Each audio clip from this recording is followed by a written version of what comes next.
Guys, I want to make this real simple for you. It doesn't matter who you are. Whether you're an athlete, a weekend warrior, or what they call a keyboard cowboy, AG1 is for you. I'm talking over 75 vitamins, minerals, and whole food sourced ingredients. Everything I just named in one scoop, guys. That's it. There's no guesswork. This is clinically studied nutrition that's going to support your immune system, your gut, your brain, and my favorite, your energy. I take this first thing in the morning, and guess what? I don't need to slam 3 coffees and a shot to get moving anymore. I feel energized, and I know I'm filling in the gaps that diet alone simply doesn't cover. AG1, it's gluten-free, it's dairy-free, it's vegan, paleo, keto, and there's less than 1 gram of naturally occurring sugar. Now here's the kicker. It's NSF certified for sport, so it meets the gold standard in independent quality and safety certifications. Friends, I've told you, you can't fake quality. And AG1 only sources the best ingredients possible. You would be hard-pressed to find a more complete supplement anywhere. AG1, 1 scoop once a day. That's how the pros do it. Go to drinkag1.com/Chael Sonnen. You're going to get a free welcome kit when you first subscribe. It includes AG1 travel packs and a free bottle of vitamin D. Thank you, AG1, for sponsoring today's video. Odds came out for the rematch. Ciryl Gane, Tom Aspinall, Part 2, Heavyweight Championship. Let me throw some numbers at you. At one point, it was minus 400 for Tom, which would mean that Tom has an 80% chance of winning. It is now plus 200 for Tom. Minus 200 for Tom against a plus 175 for Ciryl.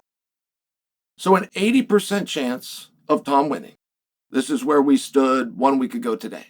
And now for a suggested rematch, 67% chance for Tom, which means people liked what they saw out of Ciryl. Do you agree with that? And I got to tell you, the one thing that does make me happy is that this is where we're at. I thought we were just going to have to live in this idea of this eye poke and who's at fault and what should the commission do. And I'm glad that we moved on past that because there was a lot of fighting between those two, right? There was over 4 minutes of fighting between those two, not to mention the best minutes. When they both feel good, when they both feel confident, when they both, their power, their oxygen, their lungs, their legs are after them. Their 4 best minutes against each other.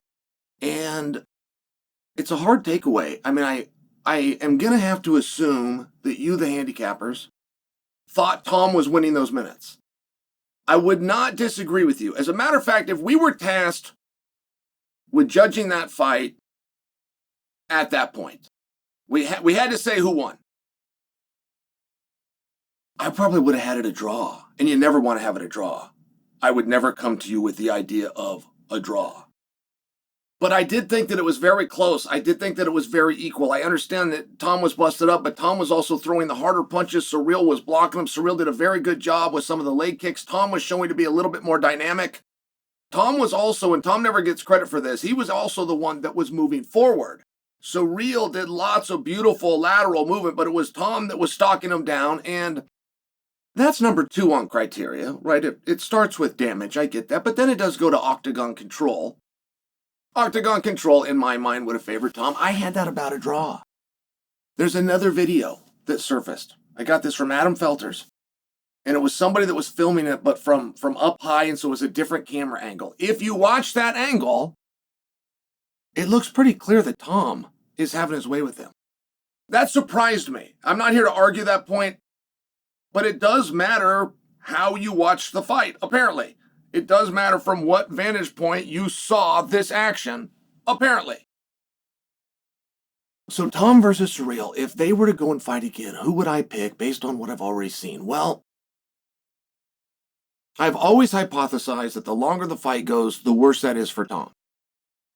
Not because Tom's going to fade, it's just he hasn't proved yet that he's not going to fade. I have several numbers that favor Tom. Youth, for example. A little bit bigger, by example. Active amount of fights in a shorter period of time. But there's a lot of numbers that favor Ciryl. Surreal's in the 5-round club. Surreal's in the 4-round club. Surreal's in the 3-round club. And all you got to do to be in that club is go out there and compete, win or lose, for all 5 rounds, for all 4 rounds, for all 3 rounds.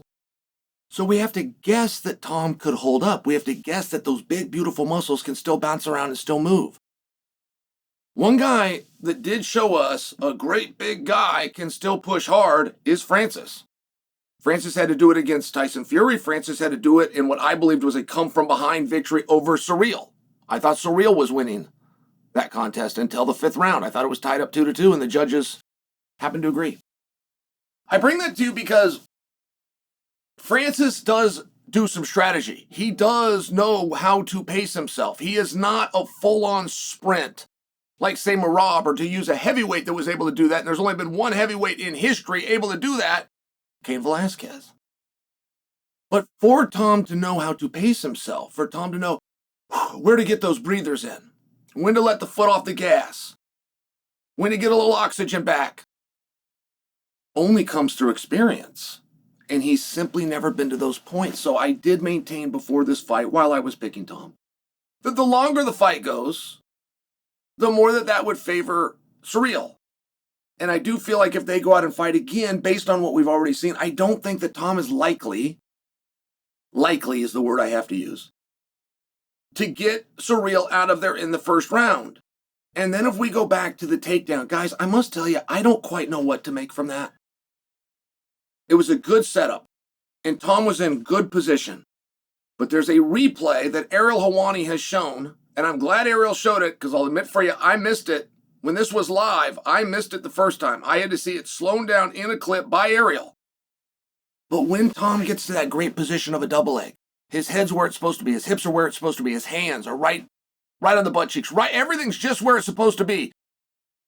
And that takedown misses by a mile. But what Ariel had was that Tom is getting eye gouged.